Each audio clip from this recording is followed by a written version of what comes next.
The first one is from Judith.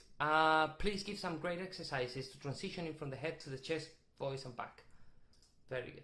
So, Judith, thank you for your question. First, I want to say, though, I started the conversation by saying that I attended a few courses on vocal technique, and obviously by working with extremely talented professionals, both on stage and in the pit, and colleagues, in our creative teams, I've gained a lot of experience. But I am not a vocal coach, and I will never advertise myself like someone who gives vocal lessons. But I can give you, from my experience, what I think it works and how I work with it. There are great professionals out there that I think you can go and have lessons. They will possibly be fair, or they will have a better opinion on this. But how I see it, if you think of chest voice and head voice, again, it's a feeling, isn't it? We were talking about twang. It's often mistaken with nasal, because that's where we feel it. Again, chest. You need to remember that the voice is produced here. Obviously, it's an airflow that comes from your lungs, supported by your diaphragm and your muscles anchoring everything. But the actual vibration happens here, and then comes out of your mouth and your nose, or your nose or your mouth.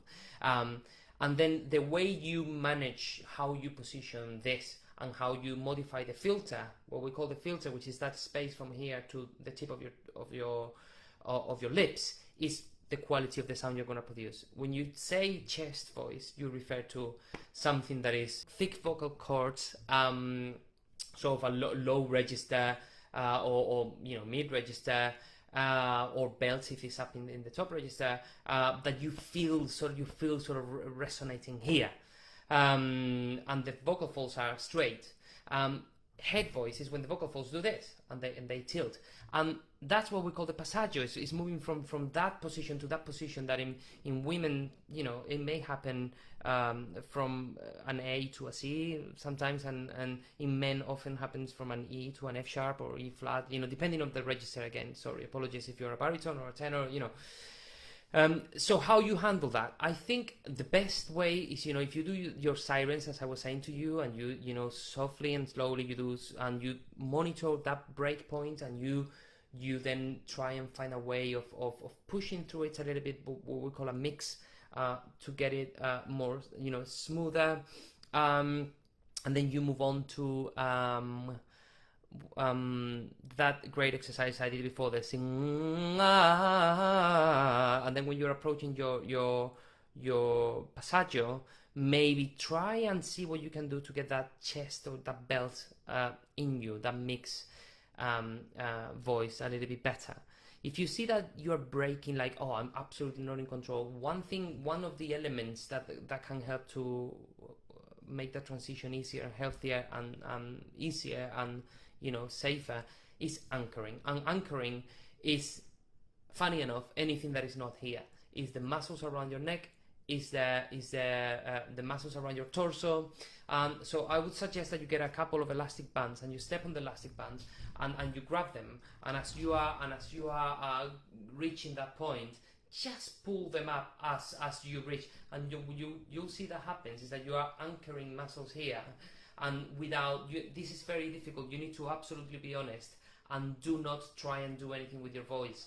It all needs to happen from here, and allow that to do the work, and you'd be surprised how your voice will become stronger and more in control. Another thing that you can do if you don't have elastic bands is sitting on a chair. I mean, this is not great because but sitting on a chair, and then you grab the sides of the chair, and as you go up in the scale, you almost push yourself against the chair. And by doing so, again, you're activating these muscles, and you'll be like, if I have a note, straight away, I don't know if you can hear it here, maybe the sound quality is not great, but your voice sounds stronger, sounds wider, sounds more in control, and it's nothing to do with anything that I'm doing here. It's all to do with anchoring properly. That's anchoring from your lats, so it's sort of your lats, your torso. These muscles are also, there is another trick I often say, it's like if you get like oranges and you put on armpits, and you think about squeezing oranges. If you see, there is a great video of Shirley Bassey. It's called The Living Tree, And she's got, and you know, Shirley Bassey, she's got that thing that she sings like that all the time. That's not anecdotic, I think.